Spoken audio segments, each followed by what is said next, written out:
안녕하세요. 메이플 스터디 제이슨 원장입니다. 오늘은요, 캐나다 교육의 전반적인 이해를 좀 도와드리는 그런 이야기들을 좀 해보려고 합니다. 제가 이제 상담을 하는 과정에서 어떤 부분에서의 오해들 때문에 이런 어려움들을 간혹 겪게 되시는지를 생각을 해봤더니 캐나다 교육의 어떤 목표하고 그 이원화된 시스템에 대한 이해가 좀 아직은 한국 교육하고 다르기 때문에 좀 부족하셔서 어떤 어려움을 겪게 되시는 경우들이 있는 것 같아요. 그래서 그 부분에 대한 전반적인 이야기를 좀 해보려고 합니다. 첫 번째로는요, 캐나다 교육의 목표는요, 완전히 이원화되어 있다는 걸 말씀드리고 싶어요. 근본적인 목표는요, 사회에 참여할 수 있는 어떤 인재를 양성하는 거거든요. 근데 사회의 구성원으로서 참여할 수 있는 그런 어떤 인재상의 기본이 뭐냐면, 고등학교 졸업 요건 정도예요. 고등학교 졸업 요건. 그래서 고등학교를 졸업한 사람들이 이런 정도의 능력은 가져야 된다. 그리고 사회 나가서 정상적으로 생활하려면 이러이러한 수준의 교육은 받아야 된다. 이런 거거든요. 그래서 이 부분이요. 어떻게 충족이 됐는지를 판단하는 것이 고등학교 졸업 요건을 갖다가 충족했느냐의 문제입니다. 사실 이거는 주별마다 차이가 있고요. 졸업시험이 있는 주도 있고 없는 주도 있고 또 과목마다 조금 차이를 갖고 있기도 합니다. 어찌됐건 근본적으로요. 고등학교를 졸업하고 사회생활을 하는데 바로 사회에 나가서 필요한 부분에 대한 그 난이도는 그다지 높질 않다라는 거죠. 반면에요. 이 대학을 가는 것들은 별개의 문제입니다. 대학을 가는 것들은요. 기본적 그 캐나다 교육 목표에다가 플러스 알파예요. 플러스 알파. 이게 옵션이라는 얘기거든요. 그래서 학교에서는 이 과정을 제공을 하고요. 물론 대학을 희망하는 사람들도 과정을 제공을 합니다. 하지만 여기에는 이제 선택이라는 것이 나온다라는 얘기죠. 그래서 우리가 보통 캐나다 교육이 쉬워요 라고 얘기하는 부분은 요 졸업 요건 충족을 기준으로 하는 것이지 대학을 더군다나 이제 굉장히 이제 그 상위권의 대학들의 좋은 학과들, 인기 학과들을 가는 것을 기준으로 하지는 않는다라는 거죠. 그 부분을 좀 인지를 해주셨으면 하는 바람입니다. 이게 왜 가능하냐 하면요. 제가 2020년도 이 교육 수준에 따른 취업률을 좀 살펴봤는데요. 정부 통계입니다. 고등학교 미졸업자가요, 45.2%가 취업이 됐다라고 지금 나와 있어요. 그 다음에 고등학교만 졸업한 사람이 51.5%가 취업을 했고요. 그 다음 제가 이제 college 레벨이라고 썼지만 사실 포스트 세컨더리거든요. 그래서 우리로 치면 고등학교를 졸업하고 기술교육 이런 것들을 받으신 분들이 63.8%가 취업이 됐습니다. 그리고 유니버시티 레벨에서 졸업을 하신 분들이 71.2%가 취업된 걸로 나와요. 그러면은요, 제가 드리고 싶은 말씀은 뭐냐면, 실제로요, 고등학교만 졸업한 사람도요, 두 사람 중에 한 사람은 취업이 된다는 얘기거든요. 그러면 이건 목표가 어느 정도, 교육 목표가 이 사회의 어떤 구성원을 만들어내는데 부합을 한다는 얘기입니다.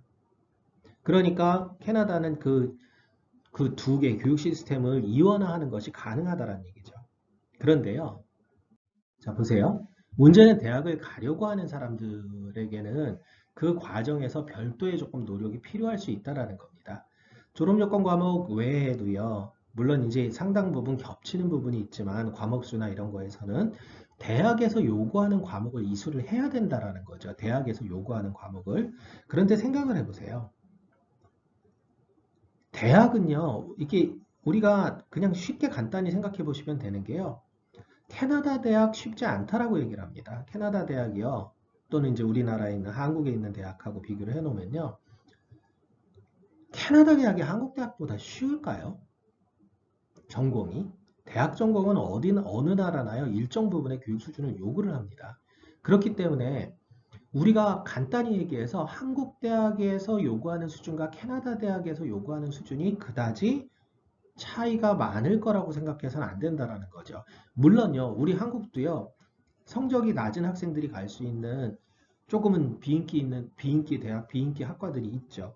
캐나다도 마찬가지입니다. 그거를 뭉뚱거려서 캐나다 대학 모두를 볼 수는 없는 거란 얘기죠. 그러면 어떤 사항들을 제가 말씀을 드리려고 하냐면요. 우리는 석차지만 얘네들은 석차가 아니잖아요. 상대평가가 아니잖아요. 그러면 실제로요, 제가 보면 UT나 실제로 제가 이제 컨설팅을 한 결과니까요. UBC나 뭐 이제 맥마스터도 그렇고 워털로도 그렇고 우리가 소위 잘 알려진 거 알버타 대학 이런 데들 캐나다에서 그 탑티어 대학이라고 하는 데들을 중심으로 말씀을 드릴게요.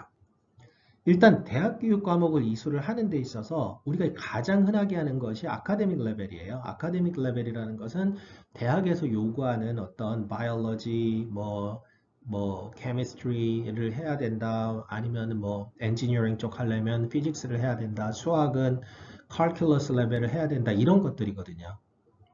이런 것들을 요구하는 것들을 아카데믹 과목에서 듣게 되는데 아까 말씀드린 대로 UT나 UBC 같은데 또는 뭐 워털루, 알버타 대학 그 탑티어 대학들은요.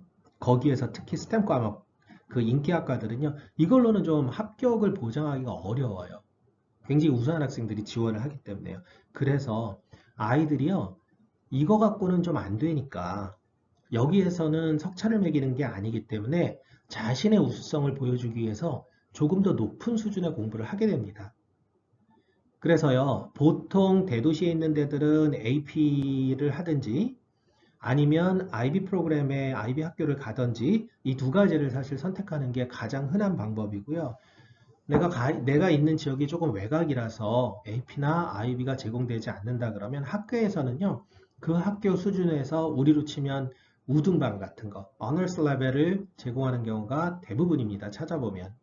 그러니 우리가 생각해야 될 부분은요, 여기 아카데믹 레벨에서만 보는 것이 아니라 탑티어 대학들을 가기 위해서는 지금 요 수준에서 봐야 되는데 특히 대부분은 AP나 IB 프로그램까지 이수해서 자신의 우수성을 드러내는 아이들이 많다는 얘기죠. 자, 그러면 이렇게 가기 위해서는 우리랑 어떤 차이가 있는지 좀 보겠습니다. 자, 보세요. 아까 말씀드렸어요. 제가 빨간색이요. 탑티어 대학을 가기 위한 수준의 공부를 말씀을 드리는 거라면 노란색은 졸업 여건에 대한 공부의 수준을 보여드리는 거거든요. 단순하게 진도로 말씀드리면 진도도 한 1년 정도 차이가 나요. 어느 주나. 자, 그런 부분들을 좀 감안해서 보시면 됩니다. 그래서요, 사실 이제 이게 중학교는 초등교육이 아니라 중등교육에 해당이 되지만 그 과정 때문에 제가 이렇게 나눠 놓은 거고요. 초등학교는 차이 없어요. 그러니까 당연히 초등학교는 여기 아이들이 한국에서 온 친구들보다 떨어질 겁니다. 자, 그런데요. 이 아이들이 고수준으로 놓고 쭉 가서 고등학교 졸업까지 그냥 그 난이도 조금씩 그 나가는 난이도로 갔을 때는요. 그냥 학교 교육 따라가면 문제가 없습니다. 그런데요. 문제는 이제 대학을 지원하는 요 빨간색 레벨로 갈 때까지의 과정이에요. 예를 들면 중학교부터 9학년, 10학년, 제가 왜 이렇게 했냐면 고등학교 1학년 과정이라고 했는데 여기는 주마다 9학년부터 고등학교 과정인 데도 있고 10학년부터 고등학교 과정인 데도 있으니까는요. 하여튼 이때까지 쭉 가세요. 11, 12학년에요. 대학을 지원해서 일반적으로 그냥 과목을 이수했다라는 것이 아니라 경쟁력 있는 점수를 갖기 위해서는 이때 가서요. 요 수준의 그 대학 입학 수준의 대학에서 요구하는 그런 수준의 점수까지 얻으려면 아무래도 그냥 요대로 온 친구들은 점수의 급간이 있어요. 그래서 요 시점에서 뭔가가 보충학습이 들어가야 됩니다. 이것을 급간을 메우기 위한. 그래서 여기 친구들은 뭐 튜터를 하기도 하고요. 한국 분들이나 중국 분들은 뭐 이제 대도시 같은 경우에 학원을 다니기도 하고요. 그래서 우리식으로 그냥 제가 이런 표현 쓰는 거 별로 안 좋아하지만 사교육 개념이 이제 들어갑니다. 이때 상당히 많은 부분들이 하고 있어요. 실제로 그 백인들은 대부분 튜터를 하기 때문에 우리가 잘 몰라서 그렇죠. 제가 아는 제 딸 친구들 또는 아들이 지금 대학생인데 아들의 지금 백인 친구 아이들 공부 좀 했다는 아이들 보면 다 요 시기에 특히 수학을 제일 많이 하고요. 수학과학을 많이 하고요. 또 이제 심지어는 영어를 받는 친구들도 있고요. 자기네 나라 말이지만. 자, 그리고요. 어쨌든 여기에서 메꾸든지 아니면은요. 조금 일찍 메꾸는 거예요. 9학년, 10학년에 미리 메꿔 들어갑니다. 요 극간을 여기서 메워요. 그래서 뭐 학교에서도 사실은 굉장히 많은 노력을 하고요. IB가 학교가 별도로 있는 주가 아니라면 요때 뭐 프리-IB니 이런 것들을 해서 그 아이들이 쫓아갈 수 있도록 메꾸는 그런 극간을 메꾸는 그 시기가 요때입니다. 그래서 요때요. 개별적으로 하는 친구들도요. 요때 사교육이 많이 들어갑니다. 무슨 말인지 이해 가시죠? 그래서 어디선가는 메꿔줘야 된다라는 거죠. 그런데요, 그렇지 않고요. 아예 중학교 때부터요. 중학교 때부터 IB 프로그램 같은 경우에 이제 대표적이거든요. IB 이제 미들 이어 프로그램이라 그래서 아예 IB를 끝까지 갈 수 있는 그런 과정을 가르치는 학교들이 있어요. 근데 이게 AP 진도에도 어느 정도 맞습니다. 그래서 실제로 요 진도보다요. 거의 1년 정도 빨라요. 중학교 과정에서 보면요.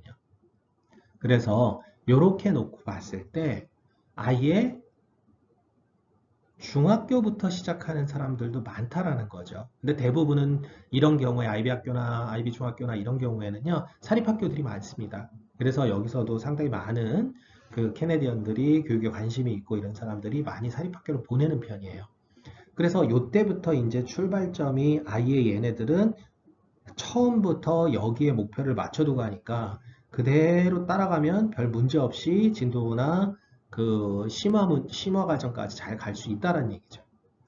근데 이렇게 준비하는 경우들이 가장 사실은 이상적이에요. 여기서 메꾸는데 한계가 있거든요.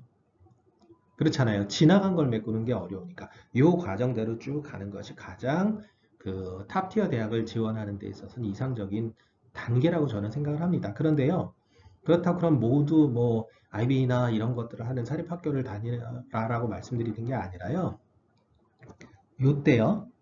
캐나다 학교의 그냥 일반적 진도가 아니라 얘네들은 이런 부분이 있으니까 우리가 대학을 목표로 했을 때는 어느 정도 진도를 앞서서 나가야 되는구나 라는 것을 인지를 하시는데 그 기준을 저는 한국 진도를 말씀을 드려요. 한국 진도를에 맞춰라 라고 말씀을 드려요. 저희가 지금 나중에 진도표를 보실 수 있게 지금 한국 그 수학 진도하고 여기 캐나다의 대학에서 요구하는 진도를 거꾸로 환산을 하고 또 비교를 해가면서 하고 있는데요. 그 지금 검토 작업을 하고 있는데 사실 수학 같은 경우가 대표적으로 보면요. IB 프로그램을 하는 아이들은 한국 진도보다 느리지 않습니다. 비슷해요. 그러니까 모든 과목에 있어서 사실 과학 같은 경우는 한국보다 여기가 더 빠르다라고 봐지고요.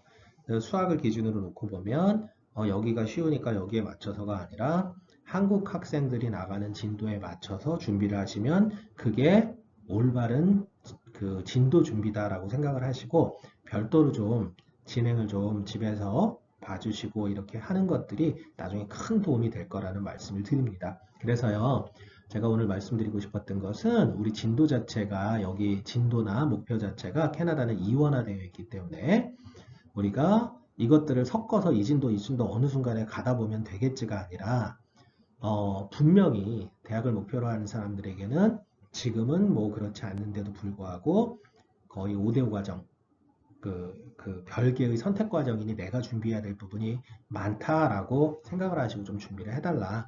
이런 말씀을 드리기 위해서 이 영상을 좀 만들어 봤습니다.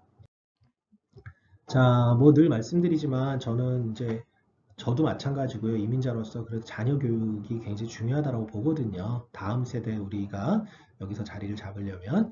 그래서요. 이제 제가 이제 그 정보를 공유하고자 하는 카페를 그 만들어서 운영하는데 얼마 안 됐어요, 사실은. 그래서 캐나다 대학 정보 네이버 카페에 들어오셔서 각 주에 맞는 정보들을 좀 찾아보시고요. 계속 업데이트를 하고 있으니까. 그 다음에 요거는 이제 바로 안 찾아주시면 이렇게 치고 들어오시면 되고요.